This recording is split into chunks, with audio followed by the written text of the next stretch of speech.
السلام عليكم، مرحبا بكم معايا مره اخرى على القناه. كنتمنى تكونوا كاملين بصحه جيده وعواشركم مبروكه. واليوم ان شاء الله غادي نشارك معكم قريشلات بلديين كيجيو منسمين، كيجيو خفافين ومقطنين البنات، كيجيو رائعين، كيستاهلوا التجربه ديالكم. راهم شاكرين راسهم براسهم، الصوره موضحه كلشي.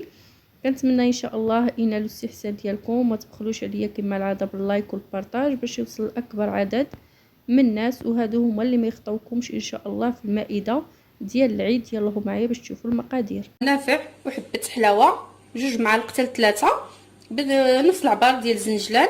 عندي هنايا 3 المعالق كبار ديال الزنجلان اللي صهدتهم بطبيعه الحال شويه في المقله او في الفران، غير كتصهدوهم ما كتحمروهمش.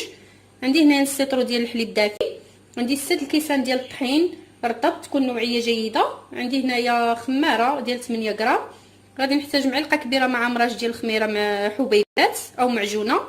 عندي هنايا حبه ديال البيض، وعندي كاس لاروب ديال السكر سنيده عبرته حتى هو بكاس العنبه، يعني العبار كيبقى بكاس ديال العنبه. عندي هنايا كاس ديال الزبده مخلط مع الزيت نباتيه، وعندي هنايا 4 كاس ديال ما زهر. وعلى بركه الله غادي ندوز معكم طريقه التحضير. على بركه الله خديت هنايا قصريه وضعت فيها الطحين، درت فيها 6 كيسان ديال الطحين ديال العنبه ديال الفورس. غادي نبدا نضيف عليهم دابا الزنجلان والنافع، وغادي نضيف السكر. كيبقى الحلاوه يعني كتبقى على حساب كل شخص، كاين اللي كيبغيهم حلوين، كاين اللي كيبغيهم ناقصين شويه من الحلاوه. غادي نضيف ريسه ديال الملحه غير شويه، بسم الله. وغادي نضيف حبه ديال البيض،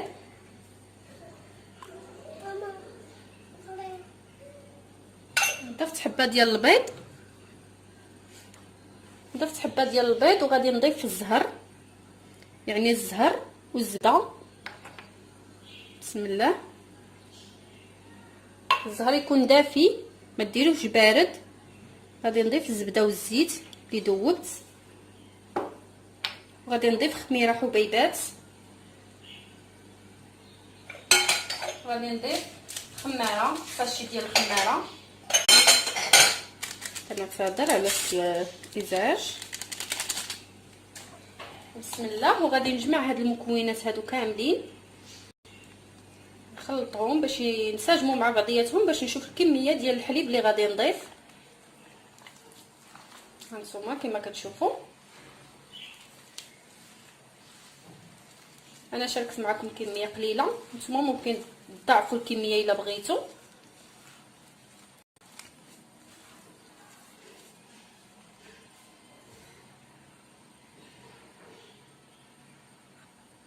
صافي. وغادي نبدا نجمع دابا، نبدا نضيف الحليب تدريجيا غير شوي بشوي. راه ما كيدخلناش هاد نص لتر ديال الحليب كامل، يعني انا الحليب غير كنبغي نجمع به، نشوف الكميه اللي غادي تكفيني وغادي نحبس. بالنسبه للقراش البلديين ما كيبغوش يطلعوا جاريين او خفافين، يعني هذا سر من الاسرار ديالهم، ما كيبغيو يكونوا شويه قاصحين، وتعلكوهم تعطيهم شويه العليك باش كيجيو مزيانين. صافي. وغادي نستمر بهذه الطريقه هذه حتى نجمع العجين ديالي ونرجع معكم.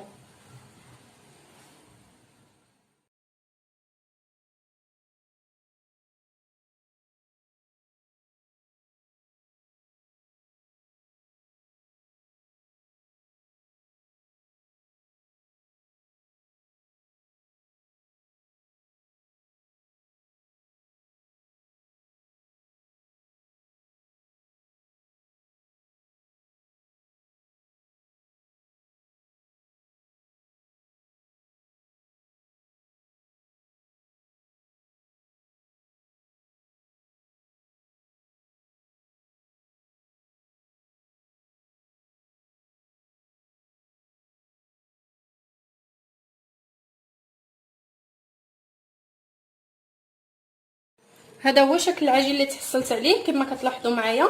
يعني العجينه ديالنا ما تكونش خفيفه، تكون قاطه راسها، خصها تكون شويه قاصحه، ونعطيوها العليك باش كيجي هاد القراش البلديين كيجيو رائعين. يعني هذا هو الفرق بينهم وبين البريوش. البريوش كيبغي يكون جاري، من القراش البلديين كيبغيو يبقاو قاطين راسهم كما كتلاحظوا معايا. بالنسبه للحليب راه ما دخلش داك نص لتر كامل كما شفتوا معايا، ما دخلتش نص لتر كامل، دخلت تقريبا كاس وجوج كيسان هكاك ديال الحليب. هانتوما هذا هو الشكل ديالها. دابا ان شاء الله غادي ندوز باش نشكل معكم هذا العجين ديالي، وبقاو معايا. غادي نبدا نشكل معكم كويرات صغار. بالنسبه للحجم كيبقى على حسب كل سيده تكبر ولا تصغر.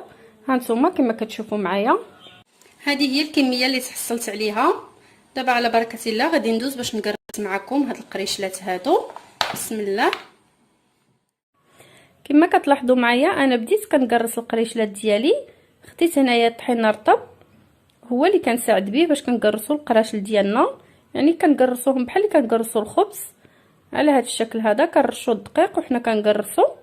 بالنسبه للسمك ديالهم على حسب كل سيده وكيفاش كيعجبوها القريشلات، يعني واش غلاظ ولا رقاق ولا بين وبين. انا هذا هو السمك اللي خليته عليهم، كيعجبوني بين وبين، يعني خير الامور اوسطها. صافي وغادي نستمر بهذه الطريقه هذه.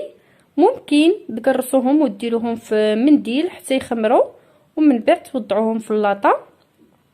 انا غادي نديرهم مباشره في اللاطه، غادي نخليهم في اللاطه حتى يخمروا كما كتشوفوا معايا. وغادي نستمر بهذه الطريقه هذه وانا كنقرص قريشلات ديالي وكنساعد بالدقيق. هذا هو الفرق بين القراش البلديين وبين البريوش، يعني قريشلات بلديين كيتقرصوا على هذا الشكل هذا وكيخمروا. هذا هو الفرق الوحيد اللي بيناتهم. ونتمنى ان شاء الله يعجبوكم وتجربوهم بهذه الطريقه هذه وينالوا الاستحسان ديالكم. وكنبغي نشكر الناس كاع اللي مدعميني والناس اللي اشتركوا معايا في القناه، جداد والقدام. شكر كبير ليكم، كنشكركم على لي كومونتير اللي كتخليو ليا. نتمنى ان شاء الله نكون خفيفه على قلوبكم، وبقاو معايا حتى لاخر الفيديو.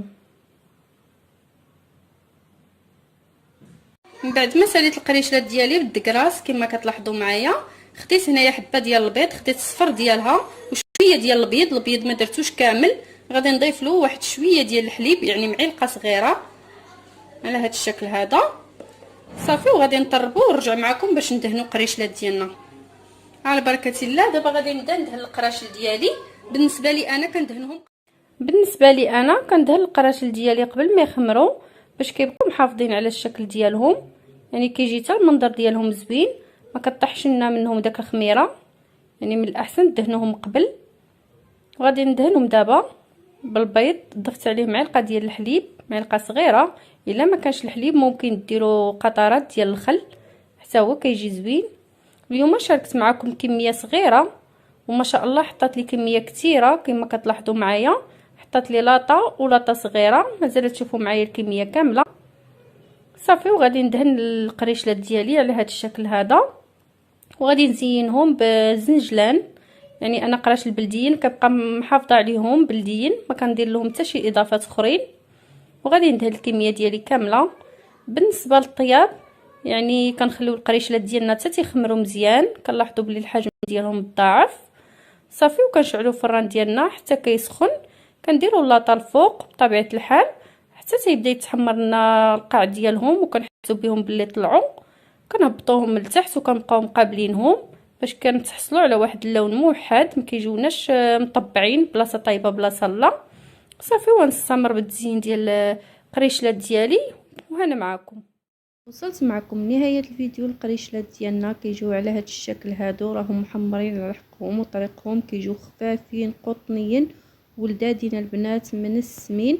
كنتمنى ان شاء الله ينالوا الاستحسان ديالكم. وبقى لي نقول لكم مع السلامه الى فيديو قادم ان شاء الله.